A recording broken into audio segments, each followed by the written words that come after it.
Welcome back to our channel. இந்த வீடியோவில் ரொம்பவே முக்கியமான ஒரு கரண்ட் அஃபேர்ஸ் தான் பார்க்க போகிறோம். உச்சநீதிமன்றத்தின் 51வது தலைமை நீதிபதி நியமிக்கப்பட்டுள்ளார். உச்சநீதிமன்றத்துடைய 51வது நீதிபதி யாருன்னு பார்க்குறதுக்கு முன்னாடி 50வது நீதிபதி யாருன்னு பார்க்கலாம். உச்சநீதிமன்றத்தின் 50வது தலைமை நீதிபதியாக DY சந்திரசூட் அவர்கள் அக்டோபர் 10, 2022ஆம் ஆண்டு உச்சநீதிமன்றத்தின் தலைமை நீதிபதியாக நியமிக்கப்பட்டிருக்கிறார். இவர் 2013ஆம் ஆண்டு அலகாபாத் உயர்நீதிமன்றத்தின் தலைமை நீதிபதியாக நியமிக்கப்பட்டு உயர்நீதிமன்றத்தின் நீதிபதியாக 3 ஆண்டுகள் பதவி வகித்த பிறகு பணி உயர்வு காரணமாக மே 2016ஆம் ஆண்டு உச்சநீதிமன்றத்தின் நீதிபதியாக நியமிக்கப்பட்டிருக்கிறார்.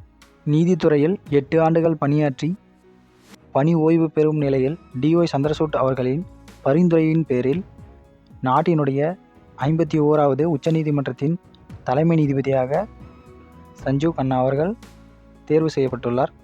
சஞ்சீவ் கண்ணா டெல்லியில் 1960இல் பிறந்தார்.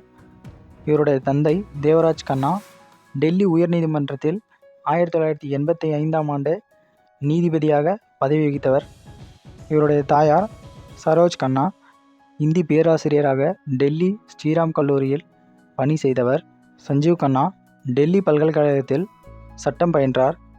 1983இல் டெல்லி பார் கவுன்சிலில் வழக்கறிஞராக பதிவு செய்த பின் மாவட்ட முதன்மை நீதிமன்றத்தில் வழக்கறிஞராக பணியாற்றினார். 2004ஆம் ஆண்டு டெல்லி அரசின் வழக்கறிஞராக நியமனம் செய்யப்பட்டார். 2005ஆம் ஆண்டு பதவி உயர்வு காரணமாக டெல்லி உயர்நீதிமன்றத்தின் கூடுதல் நீதிபதியாக நியமனம் செய்யப்பட்டார். கடந்த 2019ஆம் ஆண்டு உச்சநீதிமன்றத்தின் நீதிபதியாக சஞ்சீவ் கண்ணா நியமனம் செய்யப்பட்டார்.